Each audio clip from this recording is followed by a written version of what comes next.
tentang gagal ginjal akut. Di sini nanti saya akan menjelaskan tentang pertama, ada definisi, kedua klasifikasi, ketiga penyebab, keempat anatomi dan fisiologi ginjal, yang kelima patofisiologi dan pathway, yang keenam ada manifestasi klinis, yang ketujuh penata laksanaan, dan yang terakhir asuhan keperawatan. Sebelumnya, apa sih gagal ginjal akut itu? Gagal ginjal akut adalah suatu sindrom akibat kerusakan metabolik atau patologik pada ginjal yang ditandai dengan penurunan fungsi ginjal yang mendadak dalam waktu beberapa hari atau beberapa minggu dengan atau tanpa oliguria sehingga mengakibatkan hilangnya kemampuan ginjal untuk mempertahankan homeostasis tubuh. Di sini ada tabel klasifikasinya. Selanjutnya ada penyebab. Gagal ginjal akut merupakan akibat dari berbagai keadaan yang menyebabkan pertama, berkurangnya aliran darah ke ginjal, menyebabkan dehidrasi atau cedera fisik yang menyebabkan tersumbatnya pembuluh darah. Selanjutnya, daya pompa jantung menurun atau kegagalan jantung.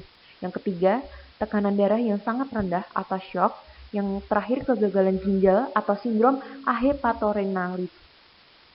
Penyebab kedua yaitu trauma pada ginjal yang menyebabkan reaksi alergi, zat-zat racun. Selanjutnya keadaan yang mempengaruhi unit penyaringan ginjal atau nefron. Yang keempat ada penyumbatan arteri atau vena di ginjal. Yang terakhir kristal, protein atau bahan lainnya dalam ginjal. Penyebab ketiga yaitu penyumbatan aliran kemih setelah meninggalkan ginjal. Yang pertama menyebabkan pembesaran prostat, yang kedua tumor yang menekan saluran kemih.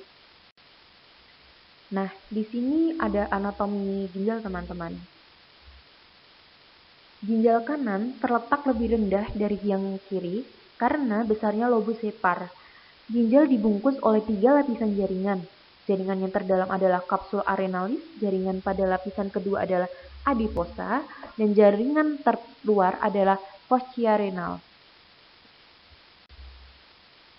Selanjutnya, fisiologi ginjal. Yang pertama, fungsi ginjal. Fungsi ginjal pertama yaitu memegang peranan penting dalam pengeluaran zat-zat toksis atau racun. Yang kedua, mempertahankan keseimbangan cairan tubuh. Yang ketiga, mempertahankan keseimbangan kadar asam dan basa dari cairan tubuh. Yang keempat, mengeluarkan sisa-sisa metabolisme akhir dari protein ureum, kreatinin, dan amonia. Selanjutnya ada tahap pembentukan urin. Tahap pembentukan urin ada 3 tahap. Yang pertama filtrasi glomerular di glomerulus dan kapsul Bowman. Yang kedua reabsorpsi di tubulus proksimal. Yang ketiga ada augmentasi atau sekresi di tubulus. Selanjutnya ada patofisiologi. Patofisiologi dari gagal ginjal akut dibedakan berdasarkan etiologinya. Ada 3. Yang pertama prerenal, yang kedua ada renal, yang ketiga ada pasca-renal. Yang pertama prerenal. Hipoperfusi ke ginjal yang menyebabkan penurunan laju filtrasi glomerulus, seperti pada hipovolemia, gangguan fungsi jantung, vasodilatasi sistemik, dan peningkatan resistensi vaskuler. Yang kedua ada renal, gangguan terjadi dalam ginjal seperti tubulus, glomerulus, interstitial dalam pembuluh darah intrarenal. Kerusakan dan kematian sel tubulus dapat disebabkan karena iskemik maupun toksik. Yang terakhir ada pasca-renal, adanya obstruksi pada traktus urinarius dimulai dari tubulus ginjal hingga uretra di mana terjadi peningkatan tekanan intrabular. Di sini ada pathway tentang gagal ginjal, teman-teman. Selanjutnya ada manifestasi klinis. Yang pertama berkurangnya produksi urin, ada mual dan muntah, nafsu makan berkurang, bau nafas menjadi tidak sedap, sesak, tingginya tekanan darah, mudah lelah, edema, penurunan kesadaran, dehidrasi, kejang, nyeri punggung di bawah tulang rusuk. Selanjutnya ada penata laksanaan. Pertama, perbaikan status cairan. Bila terdapat kekurangan cairan pada pasien dengan resiko atau sudah mengalami gagal ginjal akut, sebaiknya resusitasi dilakukan dengan cairan kristaloid isotonik seperti cairan salin normal dan kincir laktat. Yang kedua ada perbaikan tekanan darah. Perbaikan tekanan darah dilakukan dengan target mean arterial pressure minimal 65 mmHg. Selanjutnya, perbaikan kadar elektrolit dan keseimbangan asam dan basa. Asuhan keperawatan. Yang pertama ada pengajian yang berupa biodata, riwayat kesehatan, pola kebiasaan sehari-hari, riwayat psikologis, riwayat sosial, riwayat spiritual, pemeriksaan fisik, pemeriksaan head to toe, pemeriksaan penunjang. Pengkajian. Pemeriksaan penunjang meliputi pertama, kreatinin dan BUN serum keduanya tinggi karena beratnya gagal ginjal. Yang kedua, clearance. Kreatinin menunjukkan penyakit ginjal tahap akhir bila berkurang sampai dengan 90%. Yang ketiga, elektrolit serum menunjukkan peningkatan kalium, fosfor, kalsium, magnesium, dan produk fosfor kalsium dengan natrium serum rendah. Yang keempat, ada tes urin dan tes darah. Tes darah bertujuan memantau kadar kreatinin, urea, dan elektrolit dalam darah. Hasilnya akan menggambarkan fungsi ginjal. Selanjutnya, pengukuran laju filtrasi darah. Terus mengukur jumlah pengeluaran urin, pencitraan diagnostik. Pencitraan yang paling umum dilakukan adalah USG ginjal. Melalui pemeriksaan ini, struktur ginjal dapat dilihat oleh dokter. Bila USG saja tidak cukup, dokter juga bisa menganjurkan metode pencitraan lain. Selanjutnya, biopsi ginjal. Biopsi adalah prosedur pengambilan jaringan dalam kasus tertentu. Langkah ini dapat membantu dokter dalam memastikan diagnosis. Selanjutnya ada diagnosis, ada data fokus, problem etiologi.